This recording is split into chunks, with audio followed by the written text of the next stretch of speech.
Welcome to the show. Today we have a special guest. His name is Jack David. Jack actually published my book, Market Masters, all the way back in Feb of 2016. He believed in the book. Thanks, Jack, for being on the show. Thanks, Robin, for asking me.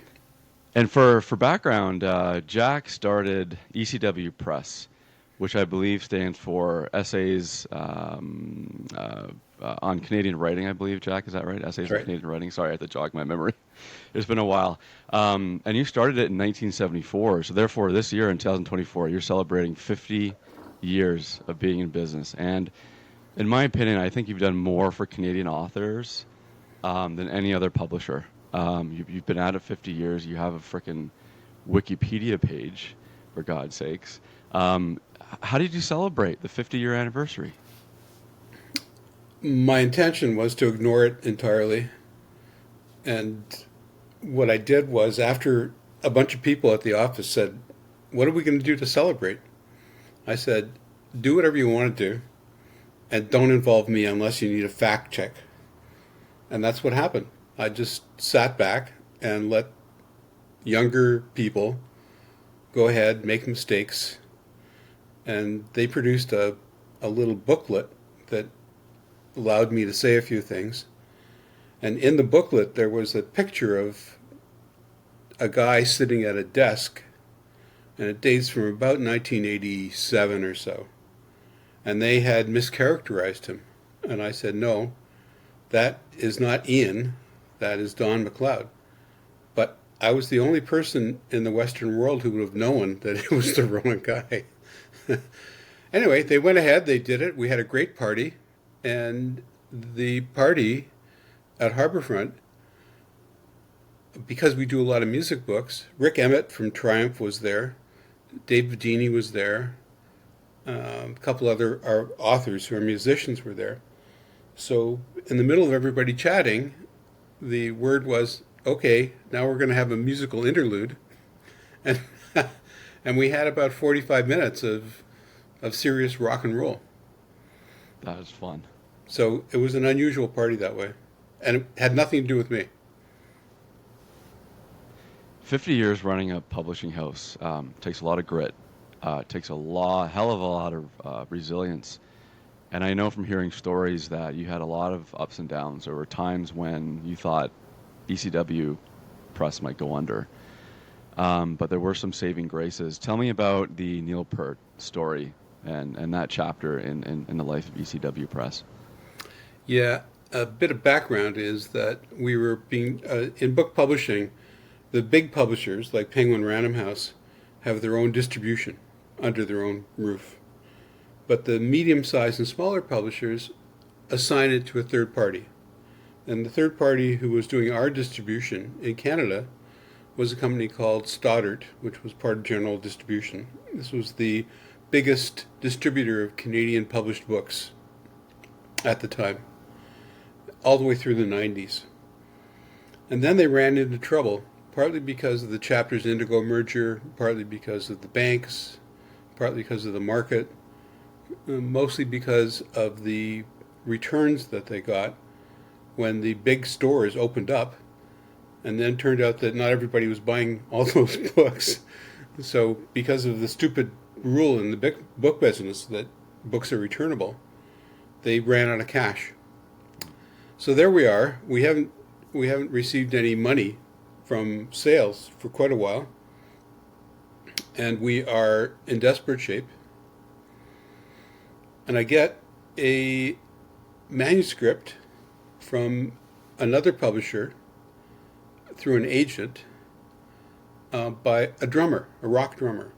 And we all know what people say about rock drummers, or we may know, I don't know.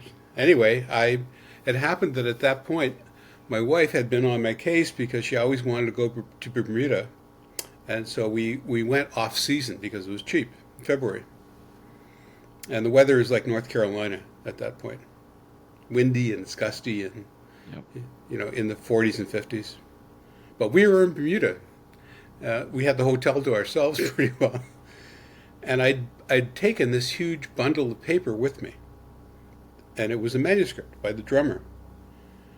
I am not a hard rock fan.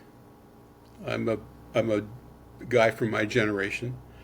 I'm the Beatles, and I'm Leonard Cohen, and I'm folk music. And I'm also a big fan of Baroque. So Bach and Handel are people I listen to all the time. But I don't listen to Rush. This was the band. 3-person band, 2 guitarists and drummer.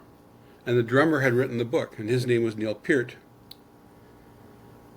So I took it along because I like to read when I'm on holidays. And it could be a book that I'm looking at, and it could be a book that's published already. So I'm sitting in the hotel room in Bermuda, looking out the window at the ocean, and it's big winds and high waves. Who wants to go outside? And I start reading. And I read the first page or so, and I tell you, Robin, I actually got a rise on the back of my neck. I could feel the hair standing up on the back of my neck. It's happened about 3 times in my life with books. And I thought, oh man, what's going on here? And I read a few more pages, and then I turn to my wife, Sharon, I say, this guy can write. And whenever I say that, I just do it. It just comes out of my mouth. I say, what am I saying? What are we going to do with a rock drummer? And then we hustled to get the book out because they were going on tour at the end of June. This was at the period where we had no money coming in because our distributor was going bankrupt. Hadn't paid us in 4 months at that point, probably. So I go through the process, negotiate with a very bad agent in New York, and have difficulty getting the deal. And at the last minute, when I'm in London at the London Book Fair, and this is the day before email and before any other kind of communication like that, I'm faxing back and forth using the Holiday Inn fax machine I'm in, I don't know where I am, somewhere in London. And we finally come to an agreement that I'm going to pay an advance of $25,000. 25,000 back then. Had no money. That's a financial risk in itself. Yeah. I had no money and no hope coming up with the 25. All I knew was that I had a Canada Council grant coming due. Usually they paid it out in April or May. Mm-hmm. And it would have been like 60 or 70,000, something like that. So I go ahead and I'm ready and okay, I'm going to do the 25. And then he sends me the fax and he said, of course, it's in US dollars. Oh shit, now what do I do? Because at that point, the dollar was maybe 78 cents or something. And I said, I love this book. It's going to do great. It's going to be at the merch table. They're doing 80 or 90 concerts. They get 15,000 people a night. But I put my foot down and I said, can't do it. Got to be in Canadian dollars. And that was it. I got the book. And that was in April, usually is when the London Book Fair was. And then we got the book up by June 30th. A big book. And tightly edited, well designed. And at the concerts, on the merch table, the fans were buying the book. And the book was selling for 25, 35, 50 bucks. I don't know how much it was selling for at the merch tables. But the thing was that the company that ran the merch tables paid us right away. And that cash from all those concerts allowed us to continue to breathe until we got through a little bit further into the fall. So that's why he saved the company. Yeah. And that book, Ghostwriter, has gone on to sell maybe 220,000 copies so far, and continues to sell. And Neil became a serial author for you. I think you published subsequent books for him. He did. And if you were to add up all the royalties, I think I read somewhere where it was right around $1 million, right? Like it was. We only guessed at $1 million. It's probably $1.2 million, $1.5 million. It was hard to figure out from the numbers we had. So most people think, okay, he had a great career as the drummer of Rush, but they don't really know that he was an author, and you published all of his books. Yeah, which is awesome. Yeah. Okay, so that was a huge turning point to put ECW on the map, right? and it got you out of the financial trouble. But as an entrepreneur and an entrepreneur in the publishing industry, you faced more struggles. Obviously, there was a story where you came into troubles with your bank. I believe it was TD Bank. Can you tell us that story? Yeah, so the late 80s, the recession was imminent, and everybody knew, and the banks knew. And what do the banks do? They take a look at their bottom 10 or 15% of clients who look like they're riskiest. You know more about this than I do. And they say, and they say, well, we're going to have to protect ourselves from whatever kind of disaster is going to happen. And one day at our office, the bank manager from TD came in. Nice guy, liked him. We had worked together. And he said, sorry, Jack, but we're going to have to cut off your line of credit. I said, what do you mean? A line of credit, by the way, which was guaranteed by your government of Canada. A loan guarantee program set up by the federal government. You did not see that coming, right? It's just How, total shock. What? Didn't make any sense. Yeah. And the only thing that happened was, after a lot of back and forth, they allowed me to term it out. And that took a long time. And it also included every possible guarantee I could give them. My home, my cat, my wife, and my father-in-law's signature. I think that was the key, because he had far more money than I did. And then it got termed out. And so we were without a line of credit for a long time because we were simply paying off the loan, the $160,000. And I think it was the bank across the street or close by at CIBC that finally Yeah, I went to took a all the chance on banks. you. I've done this a number of times, going from bank to bank to get a loan or to get a mortgage or who knows what. And in my opinion, they're all assholes, and that's the way it is. And it's impossible to deal with them. And they have some guy in a back room who looks at the numbers and says, yes, we can do it. No, we can't. It doesn't matter what bank it is. We've dealt with the BDC, and we've dealt with the majors, and we bounced around. And we're now in the process of switching to RBC. And occasionally you get a bank manager who appreciates that it's not all about the numbers. It's about the people behind the business. The business is a terrible business. There's no way around that. I would have been better off staying in law school. But the publishing business has all kinds of flaws, deeply embedded, not likely to change, and no one could see what was going to happen. No one could see the internet at that point. No one could see PDFs. No one could see major box stores, huge box stores like Barnes and Noble and Borders. Nobody could see that happening. So the deal was that the guy getting at least covered 3 times, maybe 4 times for the loan, finally gave me the loan. And he was sympathetic, but he was a banker, and I was still a nice guy. I'm still in touch with him. And this was from CIBC, he ended up being a VP at CIBC, and a guy with a high school education.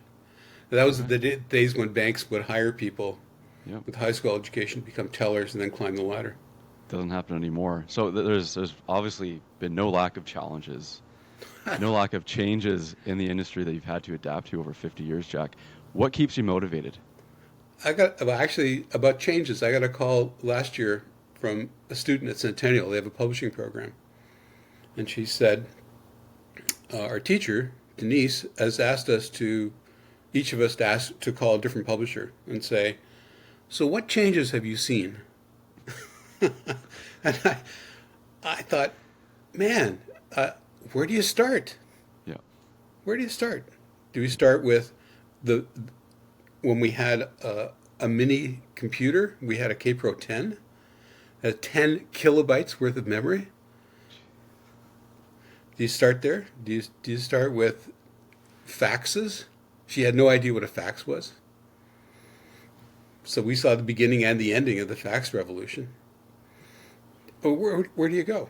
Anyway. And then the past 3 years, I can only imagine something like printing the books, those costs have probably gone way up, right? With 30, rampant 30, inflation. 40%. And part of the reason was Wow.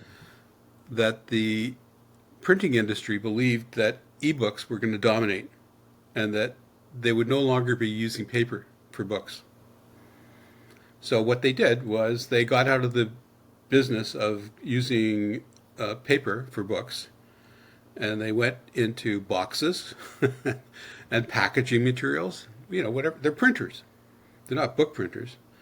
And there were a lot of book printers in Canada and in the States, and probably, I rough guess, maybe 70% of them closed down. So what do you do when you have fewer places to print and paper costs going up? Bango. And paper is about half the cost of printing a book. So that was a hard one. That's definitely hard. So the question is then, what keeps you motivated? What was that initial spark in '74 that just has not gone out? That flame is still there, Jack.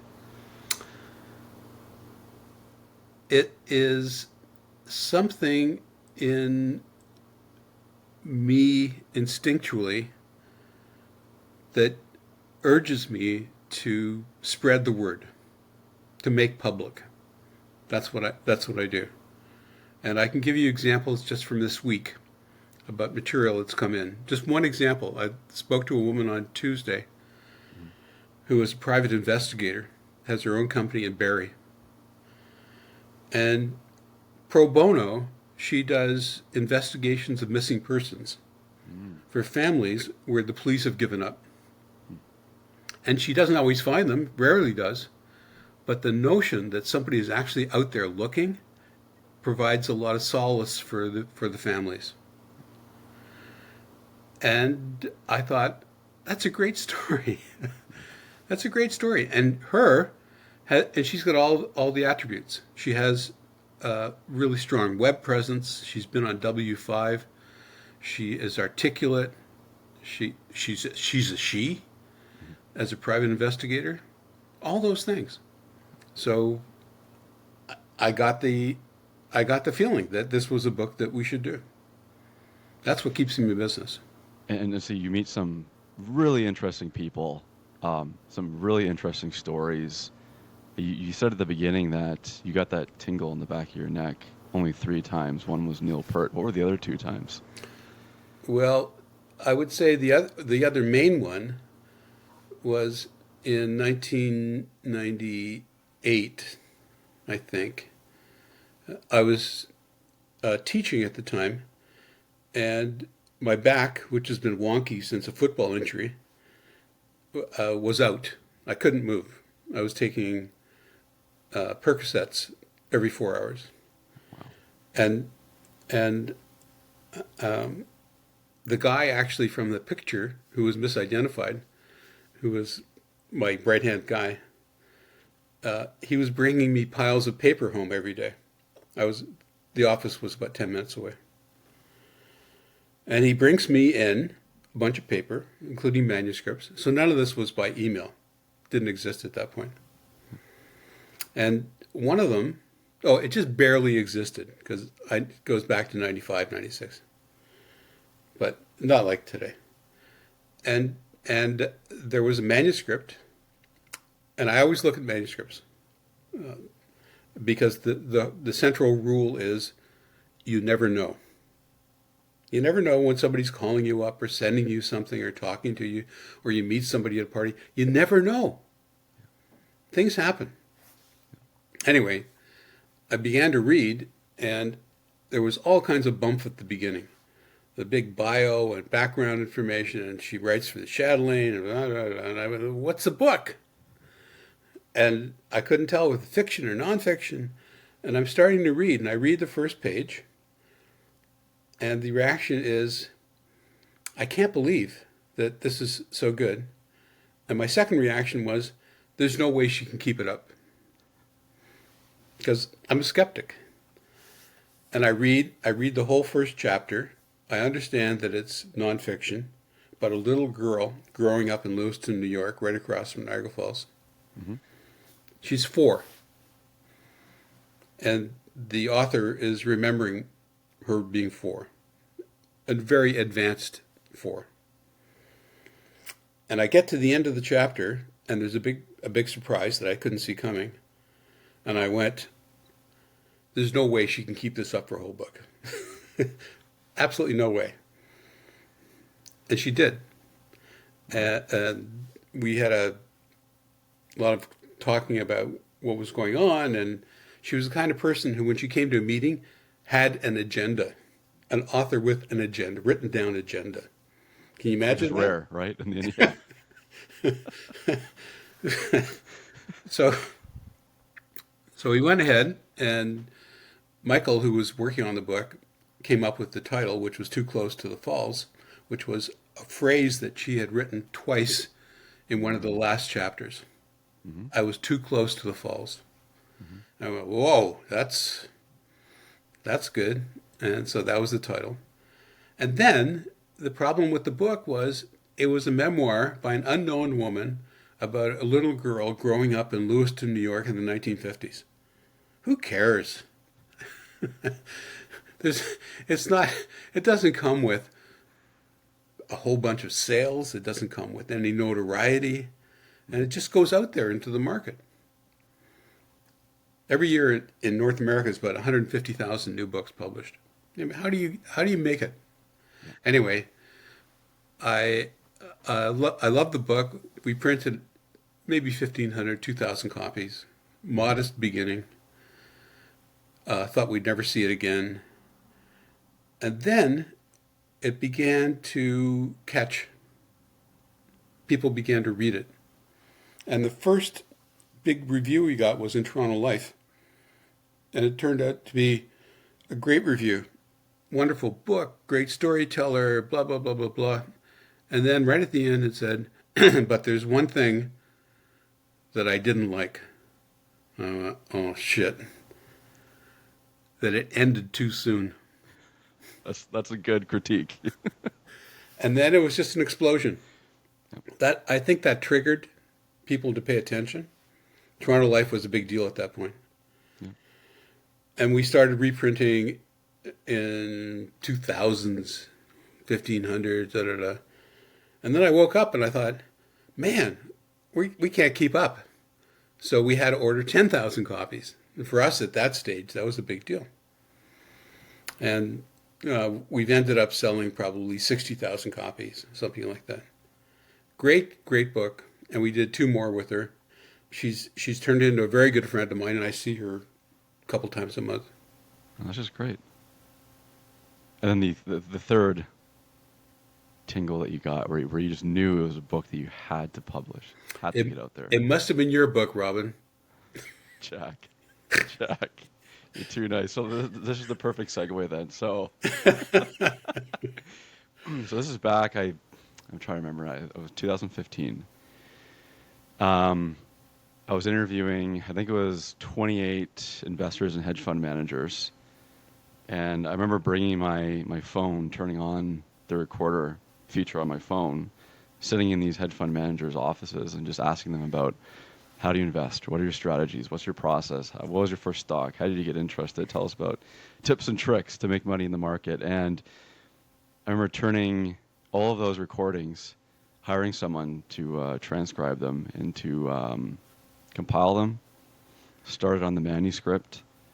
It was me working on all the introductions for each, the takeaways, all of that. I think the book ended up being then like 601 pages, 602 pages, just huge. But I remember having to research the entire process, right? This is my first book ever that I've been shopping around to publishers. And at the time, this was 10 years ago, 2015, I'm sure there were more publishers then as the industry goes. There's around 40 to 50 publishers that I'd researched, I put on my target list to shop the manuscript around to, including the US. And ECW Press was on the target list. I had no idea who you were, Jack. Never heard of ECW before. But that was a trying time because there's a lot of rejection letters coming in, right? Like 20 rejection letters, 30 rejection letters. I just thought I was going to pile up rejection letters, basically. and the book wouldn't get published. But then you responded, and I think I forget what you said, something along the lines of there's something there. Let's talk. Come by the office. And I believe you knew someone who I actually interviewed, who's one of the chapters in the book, Bench Gallender, and that probably piqued your interest too. Um, and it was a lot of fun. Like you believed in it, you took interest in it. Obviously, you saw that there could be some commercial success there, and yeah, it was a great time. Yeah. One of the things that I did that you may remember was I had a check for the advance. I think it was 5 Gs, something like that. Yeah. And Michael said to me, "You've never even met this guy." And I said, "This book's going to work." And rarely would I offer a contract before I had met the author. And then a second thing you don't know is that the publicist who was working on the book, who's no longer with us, said to me after striking out with everybody, couldn't get anybody to pay attention. She said, "I just don't think I can continue. There's just no interest in the book." And I said, "Hold on, it's the business press. They don't act that quickly." And then it got noticed in the Star and the Globe, and then it began to get its feet. And that often happens, that you can't make an initial quick judgment about a book and how it's going to do. Some books fly out at the beginning and then die, just like movies do. Big opening on a weekend, and then everybody talks about the movie and nobody goes back. But I knew your book had legs. I knew. I don't know how I knew. I just knew. Yeah, it was tons of fun. I'm not sure if I have another 601-page book in me, but that's why I'm podcasting now, to get the word out. What's that one book, Jack, that right now in your head you're thinking, I really want to publish that book. I really want to publish that author. I really want that person to tell that story, and I want it to be ECW Press that gets the story out. Let me go back just a bit to a book that we published in the fall, 2 months ago. So a friend of mine named Michael Posner has done 3 books about Leonard Cohen, but they're oral biographies. So he's gone back and interviewed over 500 people. Did you know Leonard in kindergarten? Did you know Leonard in high school? Did you know Leonard when, all the way through? And each interview would lead him to somebody else. And he followed them up. He did them all. And he knew about a guy who had written a book in French about Leonard. I don't know how he knew about this guy, but he did. And he doesn't have French. So he couldn't have read it. It was published by a small French publisher. And he said, "You should take a look." So I got in touch with the guy, the author, and he had begun to translate his own book in French into English. And he sent me a chapter or 2. Mm-hmm. And I was astonished at the quality. There were a number of things going on. He was an intelligent, accessible critic. He had spent time with Leonard. He knew all the other stuff, and he was European, and everybody else who had written about Leonard was North American. And he had that French structuralism, blah, blah, blah kind of attitude. And he knew about the Danish critics and the German whatever. Plus, he was really smart. And his English was probably about a B plus. Mm-hmm. And the process of him translating it and still teaching full-time at Strasbourg at the university took about 2 years. And then another year for us to get the translated version and make sure that we got the French part out and we made it sound like English. And in the meantime, we've got a book that turns out to be 550 pages long about Leonard Cohen. Mm-hmm. Who cares? Mm-hmm. Guy's dead, da-da-da, a lot of books about him, da-da-da. But in my mind, this was the best book ever. And that's the base from which I start.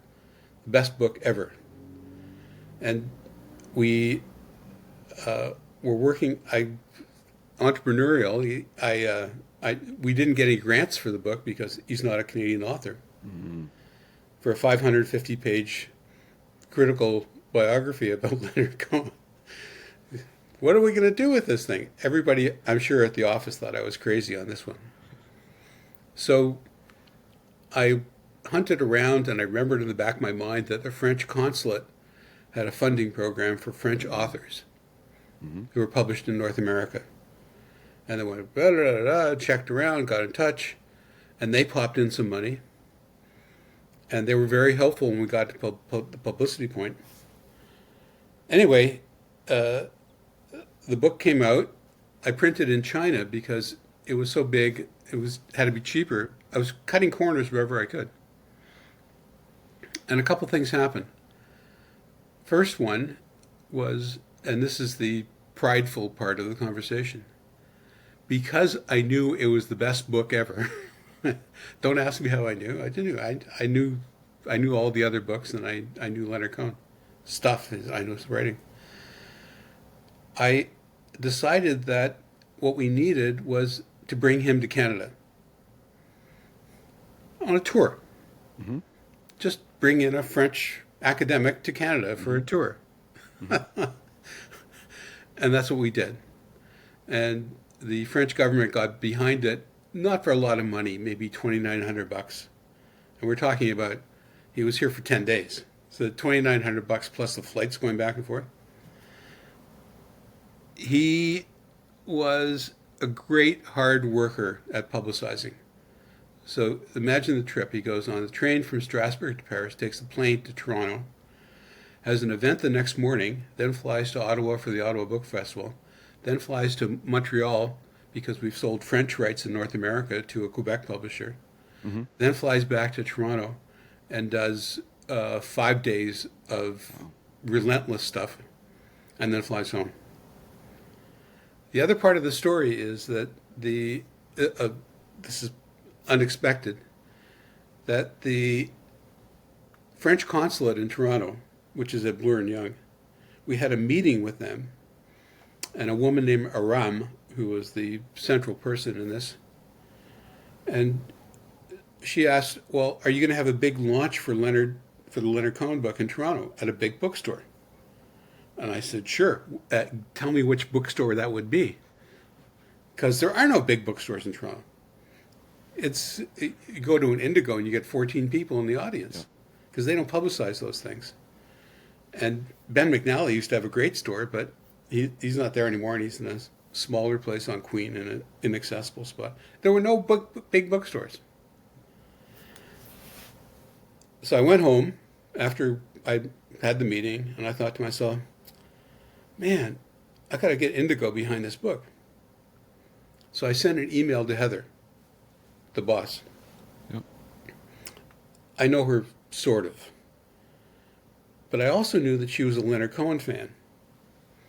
So I just sent her a short email, and I said, hi, Heather, we have a great Leonard Cohen book coming out, and I thought you'd be interested. I wasn't selling the book. Mm-hmm. But just letting her know, as a fan. That's what I thought it read like. And about 5 minutes later, she wrote back and she said, we're behind this. Beautiful. Next day, our reps got an order for 1,500 copies for the Leonard Cohen book. And the way that they handled the book at all the Indigo stores is they actually, in the Bay Bloor store that I'm familiar with, they made a shrine. They had two big boxes on the table with Cohen books, and then another box on top, so it looked like a shrine. And she got behind the book. So what I'm proud about is, one side story is we can make money on books by selling them through bookstores or online. But we also make money by selling rights. And that means that the publisher who takes it in a different territory will do his or her own version. And we sold rights in the UK to a Scottish publisher, and we sold Italian rights and Danish rights and Quebec rights. But we also sell audio rights.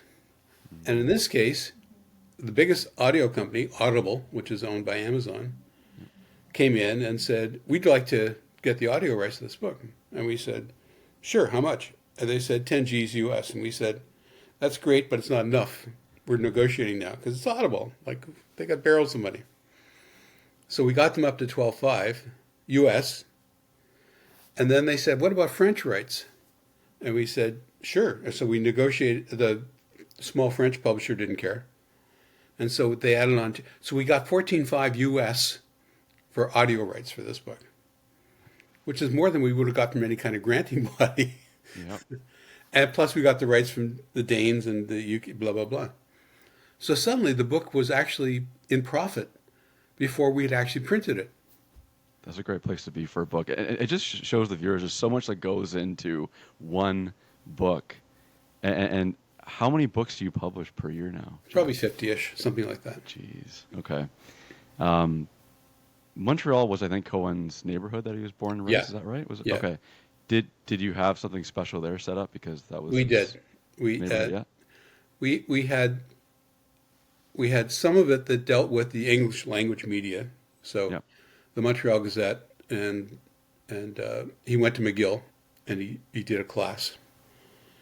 But mostly what he did was he worked with CBC, the French version, and he worked with in Montreal, they're smarter than we are. There's a big bookstore, and they had a big launch. They did it right. And then he toured to some schools, and one of them was Westmount High School, where Leonard had gone to school. And so the author went, and they brought a couple classes in, and the first thing the author said was, how many of you people know who Leonard Cohen is? 3 or 4 hands go up. Nobody knew. It was like Kamala Harris went to this school. Did you know that? Anyway. That's kind of hard to believe because, like, in Montreal, there's one building that literally has Leonard Cohen's mural, like, Yeah. all over the building. And when you're on Mont Royal, the view, you can see him, from that vantage point. But too. who the Like, hell he's knows there who in he the is? city. If you're 14 years old, you've got any idea who the guy on the wall is? You might ask, right? You might pull up your phone, Google Lens it, right? Like, I Google, guess. tell me who this is. But yeah, a lot of people probably aren't so curious. So I think the story also shows that it's really up to the author to make the book successful, right? They can write the book, you can publish it, but you're looking also for authors who are really excited, really passionate. They're driven to promote the hell out of the book. Very and that's what you important. want to see in the author. Yeah. In the old days, it was we publish and the bookstore sell. and then you hope the book will take off and maybe you'll get a review in the Globe. Yeah. But now it's a concerted effort between the publisher and the author to make sure that it gets found. Because unlike the old days, we're competing with everything else. And it's hard to make any kind of headway. A 550-page book about Leonard Cohen. How are you going to get any attention for that?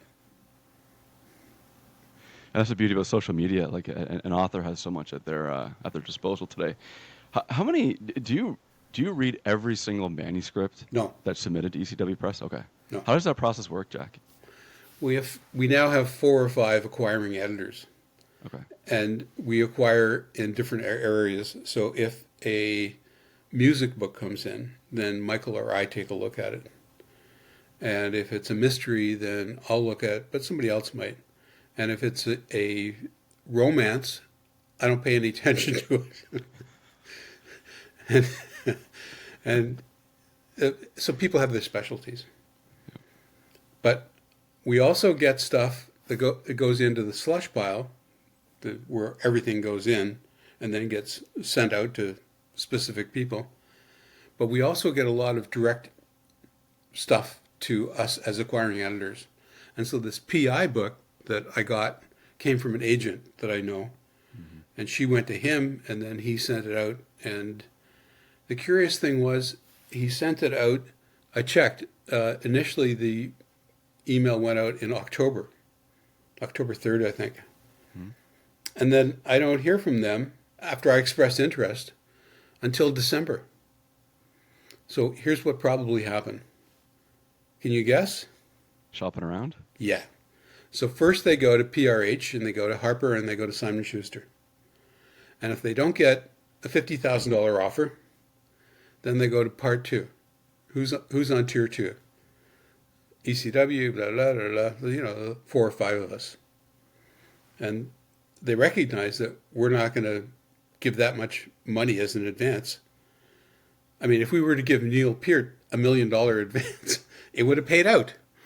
Yeah. 2 problems there. One, we didn't have $1 million. and the second was, you never know. You don't know what's going to sell. So that's what we do. Do you still review the business and finance manuscripts? Yeah. You do, okay. How many would you say on average come in per month? How many manuscripts? To me, to us, to overall to the entire publishing house? ECW? 3,000 or 4,000 a year, I would say. Wow. And you have acquiring people who review each and every one. Like none are thrown in the trash. No. You guys go through every single one. And why is that? Because where did Ghostwriter by Neil Peart come from? And where did Too Close to the Falls come from? Yeah. I love that. Is there one you can think of, Jack? And I don't want to pick at, anything from the past really, but that got away. Is there a book that got away where you or someone else reviewed it and you passed on the author and it went on to be a big success? All the time. Okay. All the time. And I also look at publishers' lists. I see that the stuff that we've rejected shows up on their list. And then I check the numbers because we have BookNet, which gives us a point of sale display thing. So I check to see whether they've sold any copies of that book.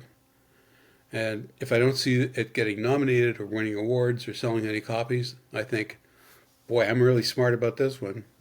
And if I see that they sold a zillion copies, I go, oh man, I really missed that one. That's the way it is. Yeah.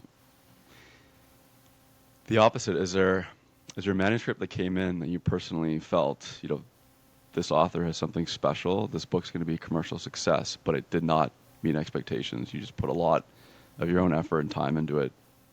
All the time. Yeah. All the time that happens. Because the final arbiter of all this stuff is the market. The people who buy books.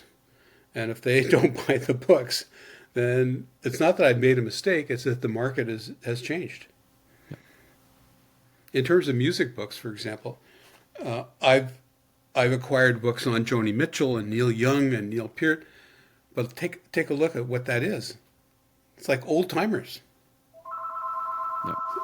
And anything of any younger group is somebody else. It's Michael, who's more in touch. Yep. Is there a book besides obviously Peart's Ghostwriter that totally surprised you, that you thought, okay, Yeah. this might sell 5,000 copies, but it just went on to be a huge success? It had a longer term sales cycle. Yeah. What was that book you can think There's of? a couple right now. Yeah. So yesterday we got a listing that put together from independent bookstores in Canada their best-selling books of the last year. And the numbers were created by Book Manager, which is the system that most independent bookstores have to get their inventory and record their sales. So it was legitimate numbers. And the top 2 books were ECW books of 25. So why? What are these 2 books? One is a novel called Moon of the Crusted Snow by a guy named Wab Rice. And it's a post-apocalyptic story. And the other, and published in 2018, I think, 19. The book went out quietly. Nobody paid attention, didn't get any reviews, began to sell. And now we're reprinting 30,000 copies at a time. Wow. And so what made that book so successful where you thought, it might be a model? We have no fucking idea. It's a good book. It's readable. It's written by an Anishinaabe guy. It's about a tribe in northern Ontario where the power goes out and they have to learn to live on the land again. And then three white guys come up on motorcycles because it's one of the last places that is in existence, and there's a conflict. And da da da. It's just a good story, and the we're now at maybe 130,000 copies, but reprinting 30 at a time because it's selling 300-400 copies a week, continuously, all the time. Last week sold another 300 copies. So, surprise? Absolutely. And the other book is a book called Denison Avenue. It's a very unusual book because it's half graphic novel, but without any cut lines, and half a narrative about a Chinese woman who's lost her husband and is wandering around Kensington Market with a shopping cart. And it's written back to front, so you can open it on this end or open it on this end. You just flip it around. Big risk. We put a lot of attention into the format and the paper and blah, blah, blah. Unknown authors.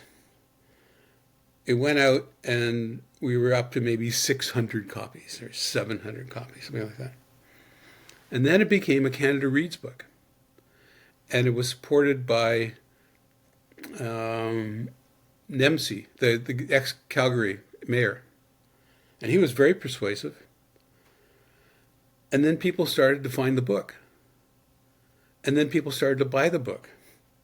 And that's the number 2 on the bestseller list of Canadian authored books. And that's 3 years ago now.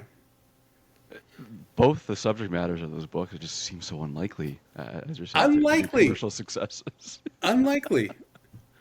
Who knew? And that's the answer. Nobody knew. But both of them continue to sell. And they continue to sell for us. And the thing about one of the keystones of a publishing company is your backlist. These are books that are a year or two old, but continue to sell. Mm-hmm. And Ghostwriter, published in 2001, continues to sell. Wow. We sell 5,000 or 6,000 copies a year. And if you were a big company like PRH and you had F. Scott Fitzgerald, yeah, and you had Ernest Hemingway, and you had Course Adoptions, how many Great Gatsbys would you sell in a year? 200,000, 300,000, 400,000 copies? And what do you do for that? You say, hello, printer, print me another 300,000 copies, please. Thank you. Bye. So your Hemingway is Neil Peart, basically, right? Like he's still, like Neil's number 1 in that is category, awesome. But Moon of the Crusted Snow is inching up there. Wow. That's just great. Let's talk about movies. Sure. Have any movie houses knocked on your door and said, "Hey, Jack, we want to buy the options for this book. We love the story. We want to adapt it into film." All the time. All the time. And we get the options, and it's like $1,000 or $1,500 or $2,000 or something. We split that with the author. And then guess what happens? Does not get produced? Nothing. Nothing happens. So you Only pocket the money, and then you're waiting, anticipating a film will come out, but nothing's ever announced. No. And one of our authors, Bill Deverell, his first book was published in 1979, I think, called Needles, about a Vancouver drug scandal. He has made, he said, more money on the options. No movie ever made. He's made more money on the options than all of his royalties combined. If there was one book, Jack, out of the, I'm sure, thousands of books you've published in '74 that you think needs to be a movie, you think it'd be a fun movie, what would it be? Market Masters. And you can play yourself. Let's do it. It'll be an interesting cast of characters for sure. Here's young Robin with an idea and approaching all these big time hedge managers and trying to get an interview. That would be the story. The hero's journey, right? The typical framework. Let's talk about the industry now. Sure. Obviously, 50 years later, so much has changed. What are you adapting to now in 2024? And for the next 5 years, what are you, I guess, preparing for, basically? One thing we're doing right now, we're in the process of incorporating AI material into our contract. Interesting. Okay, how? Well, that's the part we're not sure about because we don't know where AI is going to go. We don't know what the lawsuits are going to bring, but we're adding it in case something happens. In case an author says, "I'm going to take this material and I'm going to use it in a different way," and we say, "No, you can't do that. You can't just AI your book." Yeah, We're doing that, yeah. and we had one thing that we've done in a major way is beginning about 8 years ago. David, who's now the owner, because I sold to him, Hmm. he said, "Let's get into audiobooks," and it was the very front. So he did research, and he went to New York, and he spoke to people, and he went to conferences, and da da da. And then the Canadian government decided that they wanted to make books more accessible, and this included not just ebooks but audiobooks. So what do? They give an incentive. If you do an audiobook by a Canadian author, we will pay X number of dollars to get this show on the road. And so we were big users of this program.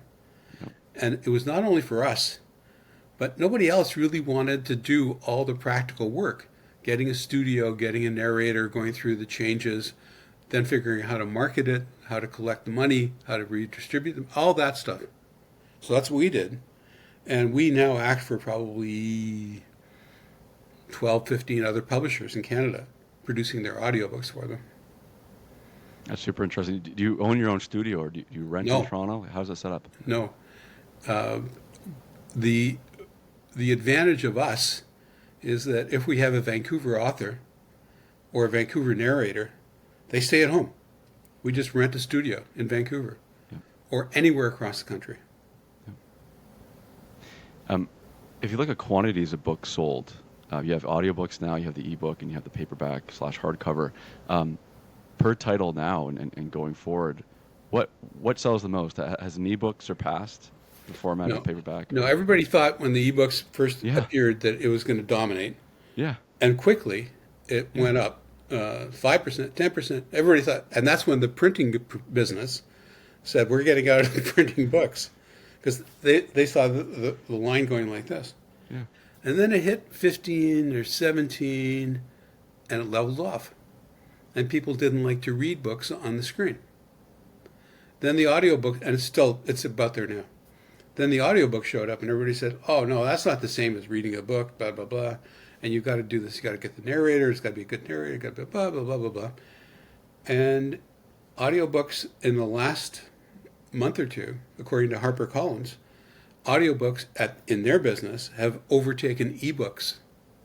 Wow, But print interesting. books are still 80% of Still revenue. 80%. So like, people were predicting that paperback book is dead. Right? It's dead. Nobody wants to read any more physical book. That's not the case. What I 80%. read last week in Publishers Weekly, there's been a resurgence in specialized fancy color books.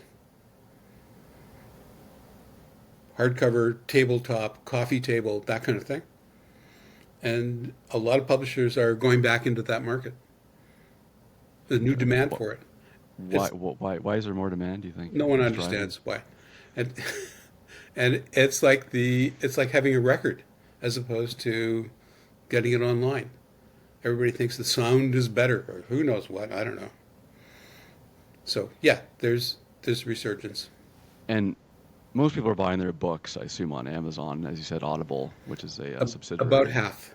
Okay, so half today in 2024 is Amazon, and then the other half. Can you break down where people are buying today?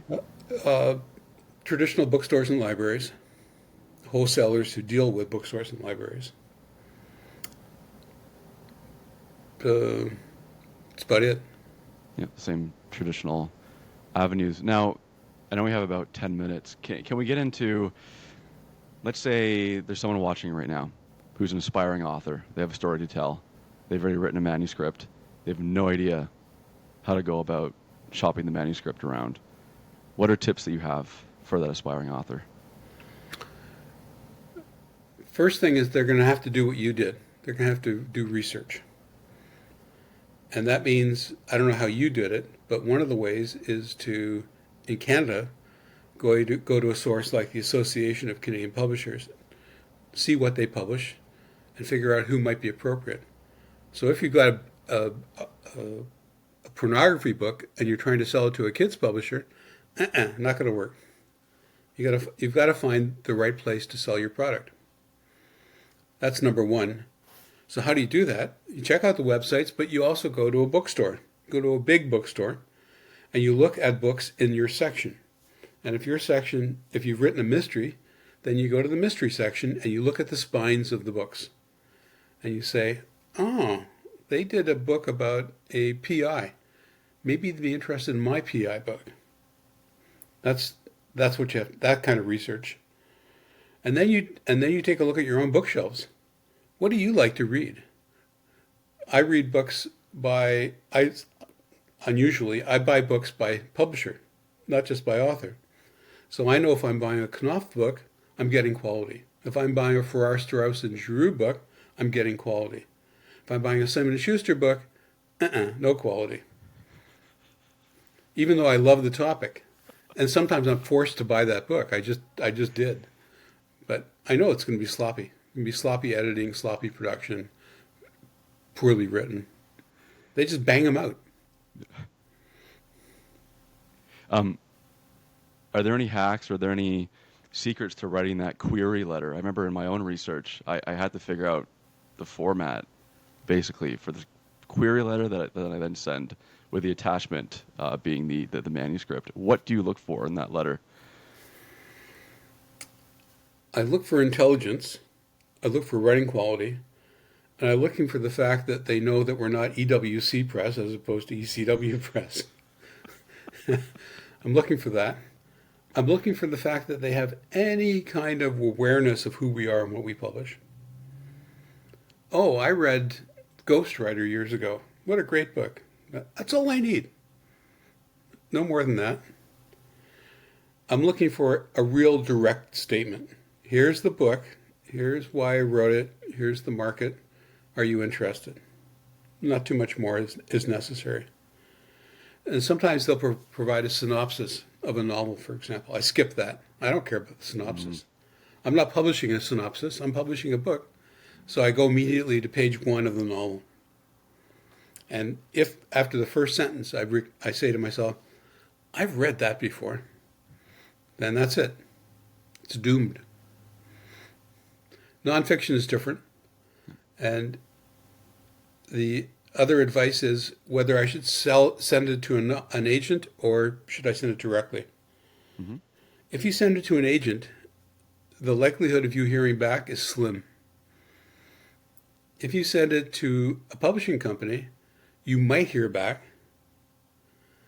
But most companies like PRH, the biggest company in the world now, have a clause in their website that says, we are not accepting submissions. Only from agents.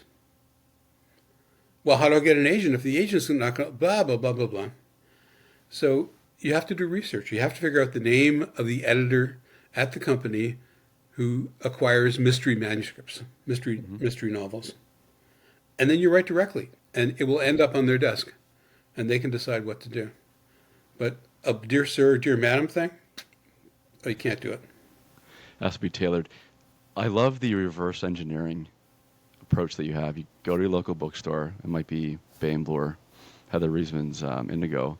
You go to the whatever sci-fi section, and you have a look at which publishers are publishing these books today. I think that's freaking awesome.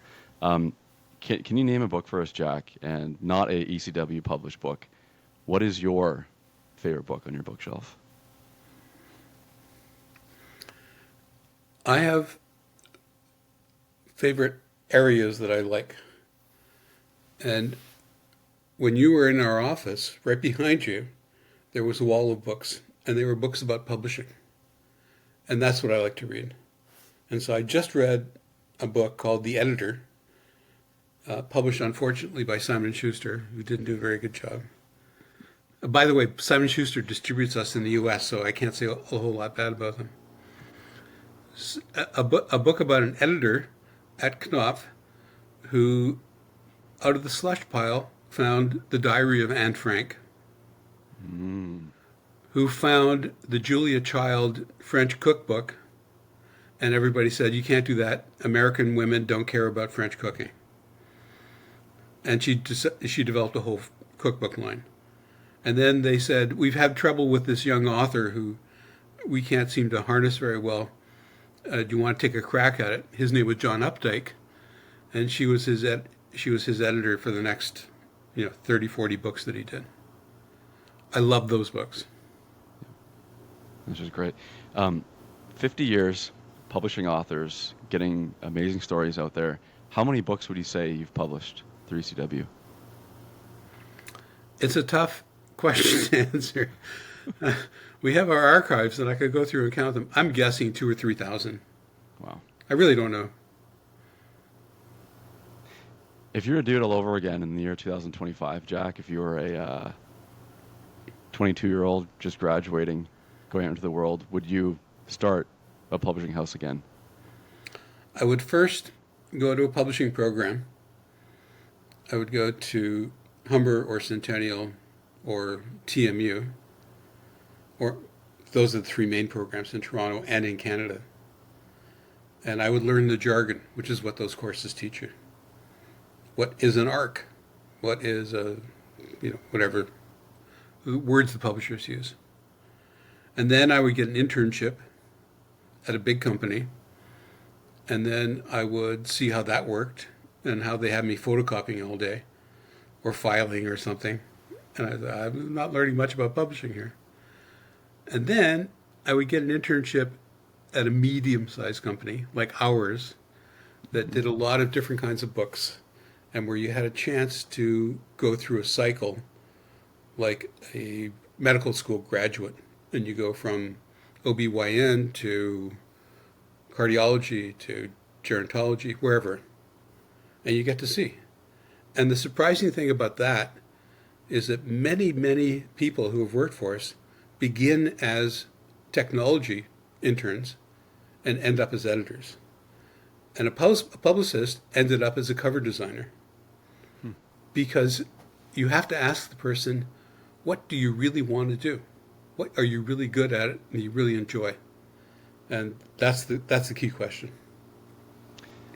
Well, Jack, thanks for the conversation. You're obviously very good at discovering authors. You're very good at intuitively knowing what needs to get out there. And if it weren't for you, we wouldn't have thousands of books published by Canadians in Canada. So thank you. And you and I wouldn't be having this conversation. Yeah. You published me. You published Market Masters. You're the only one out of 50 to believe in the book. It was lots of fun. It's sold. And maybe there's a movie in the future. We'll see. Thanks again, Jack. Yeah.